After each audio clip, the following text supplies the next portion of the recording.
more of a factor, particularly in the run game. Here's Klubnik off to the races. They pick up right where they left off against Appalachia. It's 2nd and 9 for Clemson.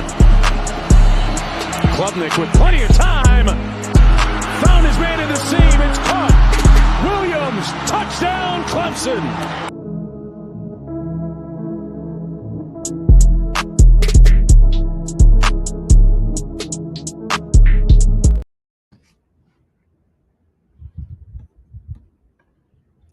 What is up, everybody? We're back. Seems like it's been 2 years, Thomas, but Tigers Den podcast is back. Season 3, episode 1. College football's back this Saturday, actually. Got a first game. I don't know who's playing, Kansas State and somebody. Iowa State. I think it's Kansas State and Iowa State. Yeah, so, fall camp's coming to an end. LSU prep is right upon us. So, sorry, guys. We're going to be a little bit rusty, but we're going to get in the hand of things. We had to do an episode so we didn't jump right into game week. But I'm your host, Cole Gerard, alongside Thomas Mathis. Thomas, let's talk football, man. It's been a long time since we've done this. I think our last episode was after Nolan Hooser bombed a 60 or a 56-yard field goal to send us to Austin. A week or two before. I guess it was the last week of school before we went on Christmas break, and then obviously finished out the season at Texas. Looking back on that game, didn't go the way we wanted it to, but watching that game, I think we showed a lot of fight. Obviously, we were the first to score, looked really good on that drive, and then it was just evident our run defense. That's what just tore us apart. But I think, obviously we'll get to that part, but I think we've or Dabo at least, has kind of taken care of that. And even in that game, you look at when Cade throws that last touchdown pass to, was it TJ Moore in the end zone? Yeah, it was 4th down too. It was 4th down, sure. Red zone. We score right then. We're down 7. We go down there and get a stop. That's a whole different ball game, but it is what it is. Obviously, we couldn't stop the run. That's what they tore us up on all night. Credit to them. They're guys in their trenches, their O-line, D-line. They were just a lot more physical than our guys were, but it is what it is. On to a new season, and I think arguably, since this is my 5th year here, I think this is arguably supposed to be the best year or best team we've had since my freshman year. Obviously, and I honestly think since my freshman year, we went to the Orange Bowl, got cut by Tennessee. Yeah, so we were pretty good that year. But my freshman year, your freshman year was bad. It was bad. It was DJ's. I think it was DJ's first full year. That actually we lost Georgia in the opener. I can't even remember the 21 season right now. I just know I sat in the upper deck of a home football game, and it was freezing cold. And at one point we were, I think, down 2 touchdowns to Boston College. Probably, but I remember the big win against Wake Forest at home. Yeah, that's when we knocked Wake Forest out of the ACC championship. Because I remember, I thought they still went that year. I thought it was Pitt versus Wake. It was something. We beat the ACC championship. Yeah, ACC regular season championship. Right. That's what it was. Yeah. But to jump in that Austin game, that's the last time we've seen Clemson play football besides the spring game, which doesn't count at all. Just that's two of your offense defense come together.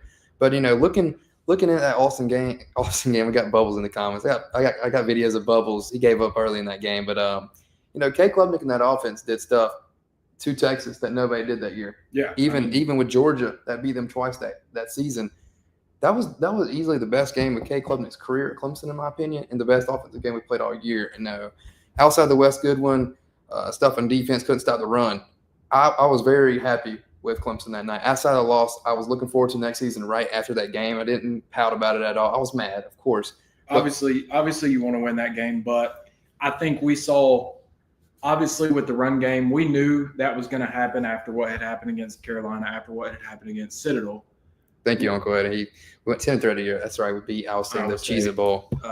What's his name? We beat. You talking about 2021 season? 49ers. Oh, yeah. I can't think of his name to save my life right now. Mr. Irrelevant. That's all. Yeah. I can't. We'll get back to it. But anyway, obviously, run game, things didn't look good, but I think there was a lot more positives. Brock Purdy. Brock Purdy. We're getting back into it. But there's a lot more positives to look at from that game than people realize. I mean, Cade had more passing yards against Texas than any team had offensive yards the whole season. So, you look at that with a really young wide receiver core other than Antonio Williams, that's a lot to look forward to this season. Yeah. Well, looking at this Clemson offense, not even just the offense, it's the best return class in the country. Looking at the defensive side, you got DeMonte Capar, who easily could have, outside if he didn't get injured last season, he was easily a top 2 to 4 rounds in the NFL draft. And then you got Peter Woods, TJ Parker, who easily could have moved on. We knew teams were calling for him. And then you add Jeremiah Alexander, and then you got Wade Woodaz, Sammy Brown. You got D. Creighton back there, too. A lot of people don't look at D. Creighton. Stephon Green, Will Help. Kay Denoff. This is just a stacked defense. And now you add, we're going to go ahead and skip to the next top or 5 topics down, the Tom Allen edition. Something I cannot wait to see next Saturday. I wish he was coaching on the field. He will be in the box this season, but somebody with so much energy and he's so fierce, and he kind of reminds you of Brent Venables. And I think that's, the kind of coach we need to back on that Clemson defensive staff. Not going to sit here and slander Wes Goodwin. And, Wes Goodwin did a lot of good stuff for Clemson, but it was definitely the right change. And Tom Allen is who we want coaching the defense. And I like what you said, that intensity. And obviously going to miss that intensity on the field. But I think with him, with all his experience, having him in the box, having him be able to see those overviews of, shifts, motions, that kind of thing, I think that will definitely benefit us. Just from what I've heard, what I've seen, obviously I think he's brought a new fire to that defense. The guys have said in interviews and stuff that he's out there with them. He's in dog piles. He's jumping up with them if they get a stop or get a turnover, that kind of thing. But I'll tell you another thing I'm excited about is been following really closely with Ben Boulware and that group of linebackers. And I think Boulware kind of takes on that role of that on-field kind of defensive hype guy. Obviously, you've got the rest of the defensive coaches, whatever. But I think I've been seeing a lot of him kind of hand-in-hand with Tom Allen. I'm not saying he's like a co-defensive coordinator, but I think he's kind of taken on that role of, okay, we need a hype guy on the field, coaching-wise, that's our guy. And simplest way put, I think this is one of our best linebacker cores that we've had in a couple of years. Yep. I just, we've got the big meathead white linebackers in there this year. You took the word right out of my mouth. I was about to come with the big classic Ben Boulware saying you got a classic meathead in Wade Woodaz and Sammy Brown in the linebacker room. But we're going to jump to some comments really quick before we jump into the quarterback situation at Clemson quarterback room. We're going to go to Jonathan Hall. Top 3 games that potentially scary for Clemson. Obviously, number 1, starting with LSU in the opener. Clemson nor LSU have been really good in the openers the last couple of years. And then you look at Louisville, Friday night road game. That one scares you, of course. And I think we played – did we not play at Louisville on a Friday 2 or 3 years ago? Or it might have been a Saturday game. But we went on the last drive, defensive stop. That scares me for sure. And then, whether I'm going to be honest about this or not, I think you got more than 3 to maybe scare me. But – I think you got to jump to that Thanksgiving weekend game in Williams-Brice Stadium. All this hype surrounding Lenore Sellers, Mazio Bennett, Dylan Stewart, these guys like that. I think South Carolina's got the potential to be a really good team this year. Now, I could say that, and then they turn around and don't live up to the hype. Now, Clemson could do the same thing, but 3 games I'm looking forward to this year that would scare me in a sense are LSU, Louisville, and the South Carolina game. And I kind of agree with those. I think my number one is, like you said, wouldn't really say it scares me, but that kind of makes me feel uneasy is I definitely think the Louisville game is my top game. I feel really confident about LSU. I think we match up with them great. I feel like our offensive production versus their defense, I think they have a pretty fresh or a pretty new kind of front seven. I know they're returning a couple of guys at linebacker, but I just think versus their defense, I just think with how much we have returning and kind of the gaps that we had from people leaving, who we fill those with and how we fill those, I think I feel pretty good about LSU. So I'll put them at 2. And honestly, this may be kind of a weird one and people may not expect it, but I think my game 3 is, I think Georgia Tech. I think that will be a lot closer. I think it'll be a lot more competitive game than a lot of people think. I think Georgia Tech's one of those teams in the ACC this year where they've returned a lot of guys. They did had a pretty good year last year recruiting, got some transfers. I think they'll make a pretty decent run in the ACC this year. And I've seen and heard a lot of people predicting Clemson and Georgia Tech in the ACC championship game. Yeah, my Uncle Matt just texted me and asked me if I could repeat what I just said. I'm guessing he's talking about me saying South Carolina was my third scariest game. He's a huge Carolina fan. So I'm actually going to change that. We're going to throw Georgia Tech in that mix because the Haynes King hype is real. Yeah. We saw Haynes King last year, even playing against Georgia 8 overtimes. Easily should have won that game, in my opinion. He was hurt that game. What was the other Haynes guy? Jamal Haynes at running back. I mean, Georgia Tech easily, you win that Georgia game. There's a lot more hype coming into this season for Georgia Tech. Yeah. Even with losing an 8 overtime game, looking at Georgia Tech this season, they're easily projected to finish top 3. For sure. And, looking at and talking about South Carolina game, you got some different opinions that a lot of people probably wouldn't want to hear. But college football hadn't even started yet. Not going to put those out there. We'll probably get into those a little bit more next week when we talk about other games happening next weekend. Yeah.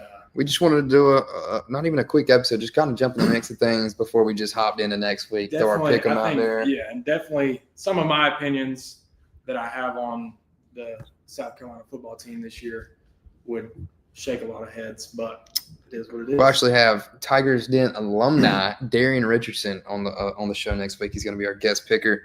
We're going to jump right back to Jonathan Hall. What road trip are you most excited about? I think easily that Friday night Louisville game. Yeah. For me, at least. Bubbles is back for season 3. We're going to go.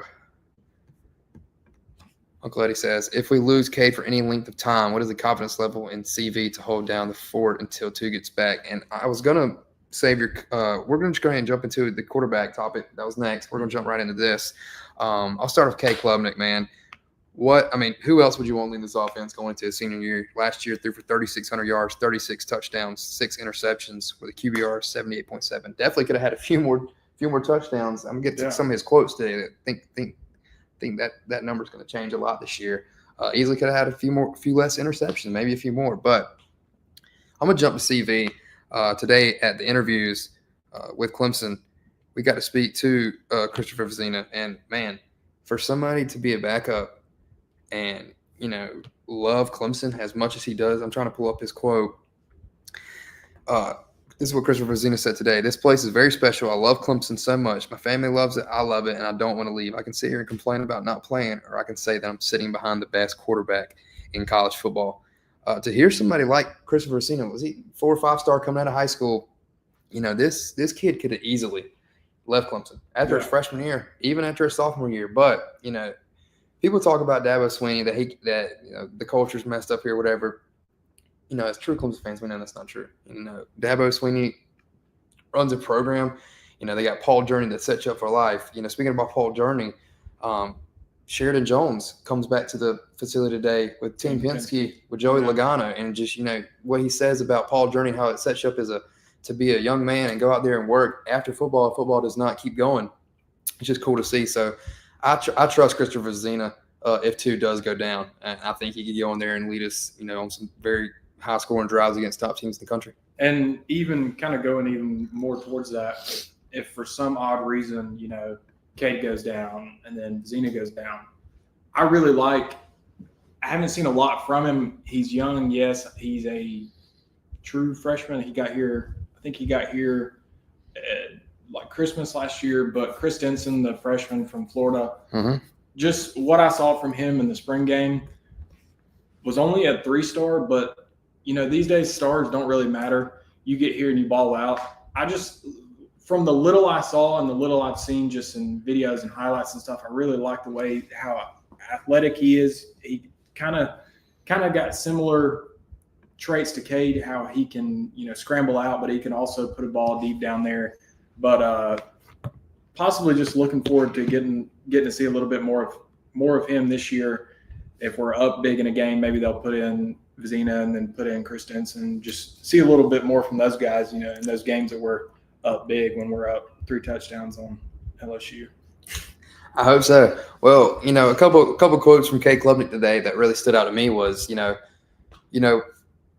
we saw the offense, let off the gas in games that we were up. And I don't know if that's a coaching decision, if that's just we want to run something different, we want to get other guys in. But K. Clemson says you're going to get our offense for 4 straight quarters this year. So to see that, if that leads up to, the truth, I think we're going to do some damage. And I don't think that it's going to take Clemson being up big to have Christopher Vizina get in. I think I think Dabo trusts Christopher Vizina so much that he throws him in whenever he wants. Not that he's just going to do that, but you got a quarterback that you trust. Right. Let's talk about this wide receiver room. And in addition of Tristan Smith, easily, people can argue with me. I'm ready to see the comments. The best wide receiver room in the country. I think so. I think obviously there are great receivers across the board in college football. Obviously, you've got Jeremiah Smith at Ohio State. Not saying that we have the best receiver, but I think as a whole receiving core, the whole receiving room, I think we have the best receiving room. And especially, it's not just because we've got Antonio Williams. He's a veteran guy. But you just look at the production that 2 true freshmen had getting thrown out there like they did last year with TJ Moore. I mean, TJ Moore, he was electric all over the field. And you got Bryant Wesco. As tall and as big as he is, some of the plays that he would make, obviously you got Antonio Williams. And I think other than Tristan Smith, I'm really excited to see what he's got this year. He's massive. I mean, he's huge. Coach Hall says insert Cole Turner instead of Smith. I mean, I think you could use them too anytime. I think you could use those two. And I think luckily we have another addition. We have Tyler Brown. Yeah. Who people forget about Tyler Brown, who was an All-American. Did he have over 1,000 yards freshman year? If he pretty damn close, pretty close, if not. But yeah, I mean, he was in and out last year. I think what did he go down? App State game last year. I think he was just kind of. He went down with I think it was shoulder during App State or something. He went down with some kind of injury during App State, and then it was kind of on and off ever since then. But obviously we've heard that he's 600, but he's fully healthy coming back this year. So I'm really excited about that receiving core. Yeah, Theo, thank you. Freshman All-American with over 600 yards, and the people just forgot about him. You're going to have Antonio Williams, Bryant Wesco, TJ Moore, Tyler Brown, Cole Turner, Tristan Smith, who got a guy in the spring game who goes up for any jump ball he wants. I definitely think this Clemson wide receiver room is going to be scary. And if Garrett Riley does not call a play action pass first, if we don't air it out the first play, I'd be surprised. Yeah, I think you 4 wide, you run. But I think playing in the Valley, hopefully that hurricane stays out. I know a lot of people would maybe want another Notre Dame 2015 hurricane. Remember, who was the coach then? Brian Kelly.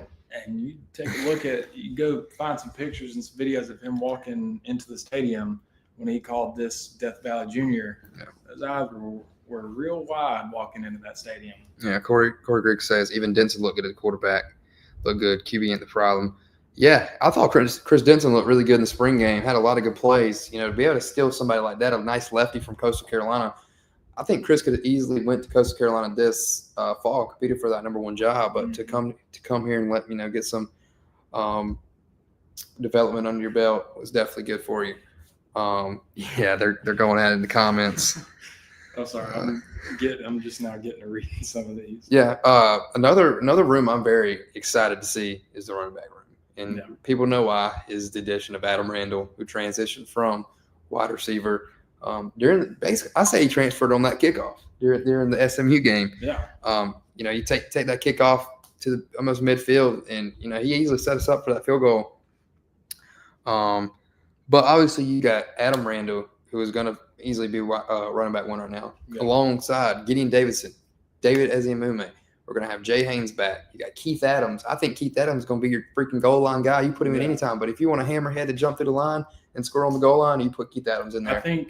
I think other than obviously Adam Randall, he's a veteran guy, not at running back, but just a veteran guy in general. Been with the team for a couple of years now. But I think a lot of people are questionable about the running game. But I think it's just a young group. Obviously, you've got Adam Randall, you've got Keith Adams. I don't know what year he is, but looking past that, Eazy-E, he's sophomore. Davidson, he's a freshman, and then Jay Haynes is a redshirt sophomore. Those are all fairly young guys. And what sucks is we lost Jarvis Green for at least that would either the whole season or at least 8 or 9 games. That sucks. I mean, he had a big score in that Texas game. Was looking forward to him. Heard a lot about him coming out of Dutch Fork, just being a local guy, a somewhat local guy, and then you hate to hear him go down like that during a couple weeks ago. Yeah. But I think the running back room, obviously it's going to get some taking. It's going to take some getting used to, just with we haven't, our RB1 has not been a running back his whole career, but looking at him, he's got the size, he's got the speed. Obviously, as a wide receiver, he's got to have the footwork, that kind of thing. I think he'll actually surprise some people. And even watching him against Texas, he broke out for a couple of runs here and there.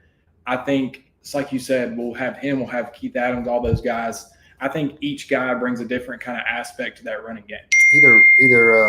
Either Rudy Gore is not paying attention, trolling, or he asked about Jarvis Green. We just got talking about Jarvis Green. Come on, Rudy, you got to stay with the game. We can still talk. I know we just got to Tom Allen, but we can talk about Tom Allen again. Let's talk about that defensive line. We've already talked about it a little bit, but I mean, what gets scared? You got to come up with a different name. We can't use Power Rangers anymore. So what are we going to name this defensive line? I'm gonna let you decide that. We're gonna send it in.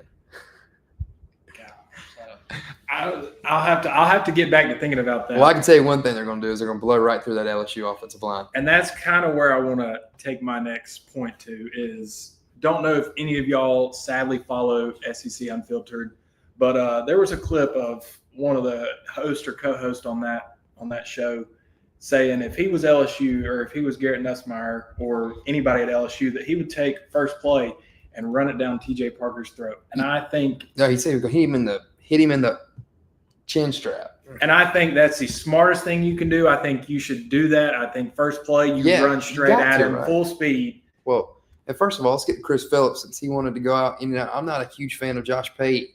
I'm starting to like him a little more better now. Now he's starting to maybe believe in us. I don't know if it's like a reverse psychology. But as much hate as we got from Josh Pate last year, and then Chris Phillips called out Josh Pate or whatever for not joining the show. He secretly DM'd him or something. Chris, if you want to come on the Tigers Den podcast and go at it with me and Thomas Mathis, you got a free invitation. We'll do it for free. But no, I think just saying that you're going to get your quarterback to run head up with one of the strongest, probably the best defensive end in the game right now, that's just stupid. And that's just taking a look at that defensive line and who they have and who they're bringing back. So it's like we said, TJ Parker, you got DeMonte Capehart, you got Peter Woods, you got Cade Denhoff, Will Helt you brought back in. And I think two guys that I'm looking forward to, and hopefully they get a good amount of reps this season, is Amari Adams. You got 5-star freshman that came in I don't know if it was over the summer or over Christmas break. And then another one is Ari. I don't know if it's Ari Watford or Ari Watford. And then you got Amari Adams. You already said Amari Adams? I said Amari Watford. But Ari Watford, I think I saw him on campus last year before the end of the year. I mean, he's massive. He's huge. Yeah. But it's just like having young guys like that, especially this season, with the veterans that we have on that defensive line. If those guys can pay attention, learn from them, even get some reps in some games where, we might be up a little bit, I think that would be the best thing, because who knows, in 2 or 3 years, we might be having the same conversation about the defensive line and the way it is. Yeah. I totally forgot to cover this. I'm sorry. Corey Grigg says, how about Christian Bentancur? I think he's going to be a stud. Yes, I think every position has depth. And I feel like that's where we've lacked the last couple of years, because, you looked at tight end 3 years ago, and it was Jake Brenningstool, Davis Allen. But, Jake Brenningstool was still young then. But now you still got a lot of young guys. But you got Christian Bentancur, Josh Sapp, Olsen Pat Henry. So I think that tight end room is going to be really good. So some of these comments. Some of these comments have me biting my tongue a little bit. But yeah, talking about that tight end room, you see a lot of – Do you use them more in a blocking situation, or you got to go 50-50, let them go on routes? I don't know, because Jake Browning still caught anything that threw his way. But now you got a lot more younger guys. Even though also Pat Henry scored like at least 5 times last year. I trust him, but I'm ready. If I'm ready to see anybody go out there at tight end, it's Christian Benziger. And I agree. I like him, and I think we're going to see a lot from him this season. But I think I can speak for a couple other fans on this. I think this year the biggest thing I would like to see from the tight end and the tight end room is blocking. I think hopefully we did a lot better job, coaching and practicing on blocking. Nothing against Brennan Stool, but there's a lot of clips where it just looked like he didn't get to the block, or he didn't attempt to make the block, or really didn't try to block. It is what it is. I wasn't really paying attention to it that much. I actually just saw a clip on it on Twitter this morning.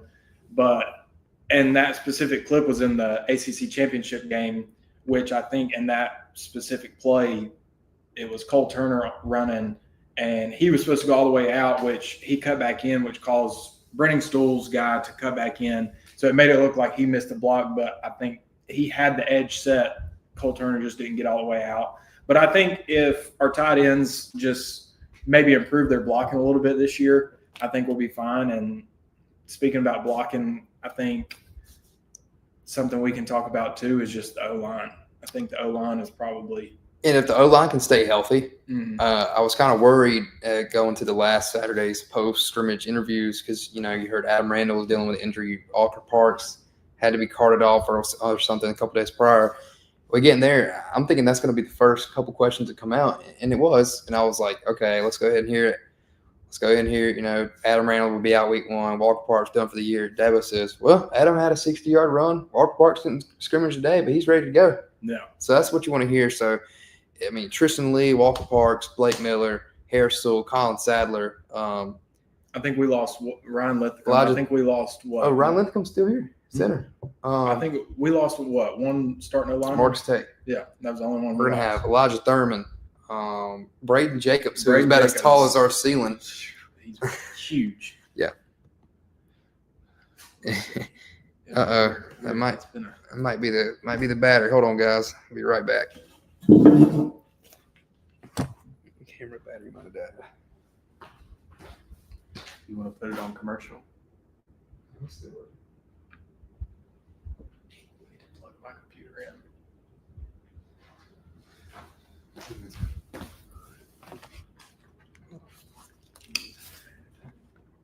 We are going to go to a quick commercial break. We'll be right back.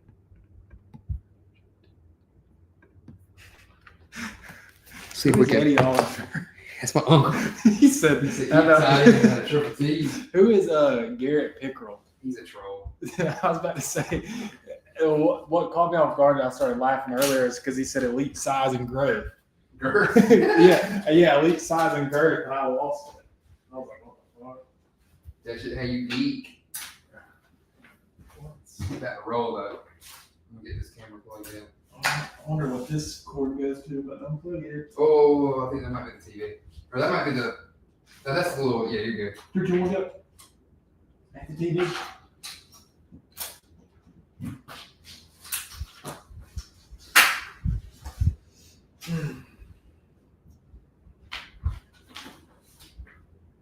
Let's try to get this off real quick.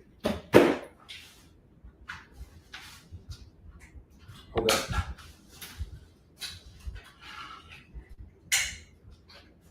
See how fast this transition is. If it even works. If not, we'll just end it there. Reload.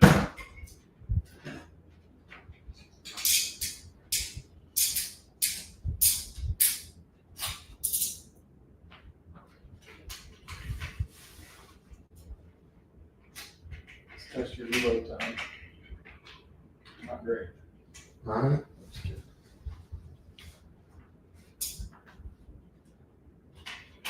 I don't know why I'm still holding my computer charger on my computer's not about to die. All right, let's see if we can plug it in. Oh, I don't know if that actually might fit. Or is it? Just a tip. Or maybe if I put it in the actual hole. Yeah, that's exactly. Why does this thing keep fucking cutting off? Just click Oh, no. Y'all learn still.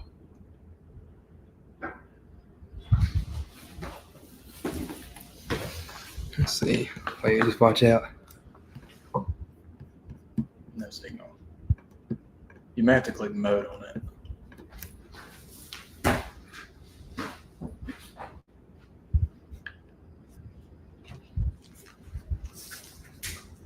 I don't know.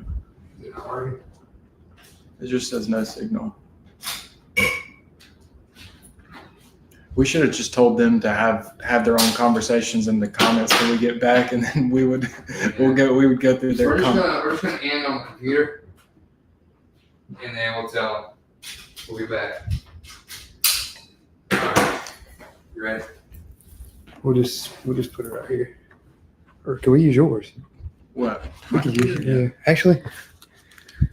Yeah. Oh, our sound's still on. What do you want me to cut my camera? Click mode on the thing, or is the camera not on? All right, I guess you guys can still hear us. We had some technical difficulties with our camera. Cole's reload time is not that great. Yeah, not that great. So we're going to end it here. Me and Thomas coming at you from the Tigers Den podcast, season 3, episode 1. We'll be back next week. We didn't know a lot more organized next week. Yeah, we didn't. Camera will be charged.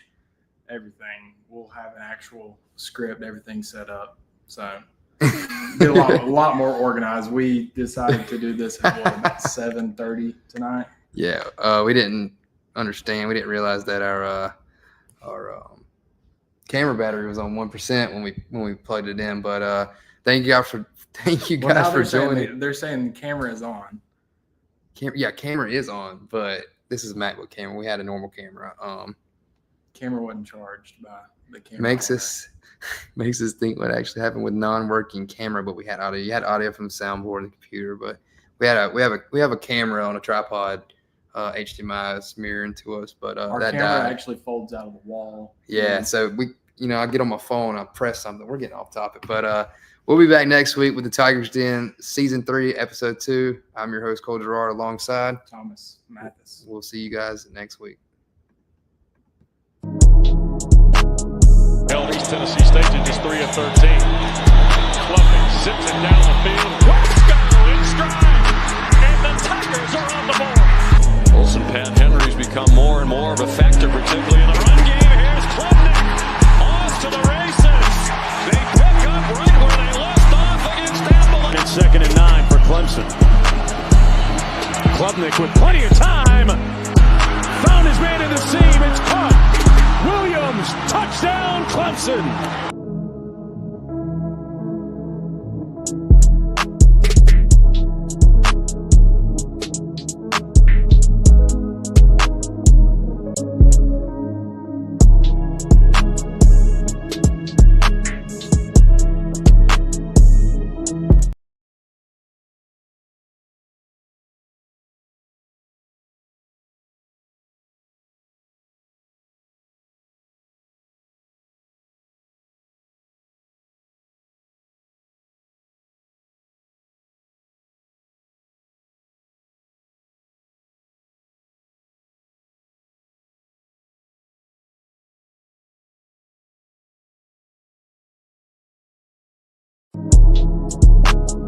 Held East Tennessee State to just 3 of 13.